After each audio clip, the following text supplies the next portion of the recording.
Private हज operators और वजारत मजहबी उमूर के दरमियान हज कंपनीज की तादाद में कमी के तनाज़ुर तय न हो सका।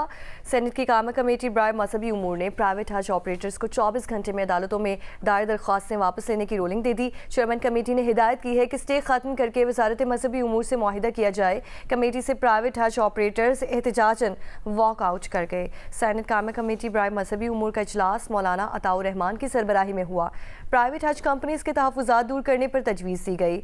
सेक्रेटरी मजहबी उमूर ने ब्रीफिंग में कहा कि प्राइवेट हज ऑपरेटर्स ने कंपनीज की तादाद कम करने के खिलाफ मुकदमा वापस ना लिया तो कोटा मनसूख हो जाएगा। मनसूख शुदा कोटा इंडिया या अफगानिस्तान को चला जाएगा।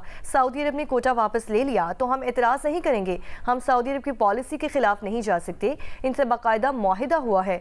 सेनेटर अफनानुल्लाह ने कहा कि कोटा वापस हो गया तो इससे मुल्क की बहुत बदनामी होगी। सेक्रेटरी मजहबी उमूर ने कहा कि प्राइवेट हज ऑपरेटर्स ने अब तक वजारत मजहबी उमूर से मुआहिदा ही नहीं किया। 4 रोज़ हो गए, मुआहिदा ना हुआ तो कोटा वापस हो जाएगा। प्राइवेट हज कंपनीज की तादाद 904 से बतदरीज 40 की गई है। हज कंपनीज की तादाद सऊदी अरब से मुआहिदे और इनकी हिदायत पर कम की गई है। हज कंपनीज की तादाद कम करने की मंजूरी वफाकी काबीना ने दी। सऊदी अरब से मुआहिदे के सबब वफाकी काबीना अब इस हज पॉलिसी पर नजरसानी नहीं कर सकती। प्राइवेट हज ऑपरेटर्स ने कहा कि हमने प्राइवेट हज के लिए सऊदी अरब रकम एडवांस भिजवा दी है। कमेटी चेयरमैन ने कहा कि वजारत मजहबी उमूर से मुआहिदा किए बगैर आपको हज कोटा नहीं मिलेगा।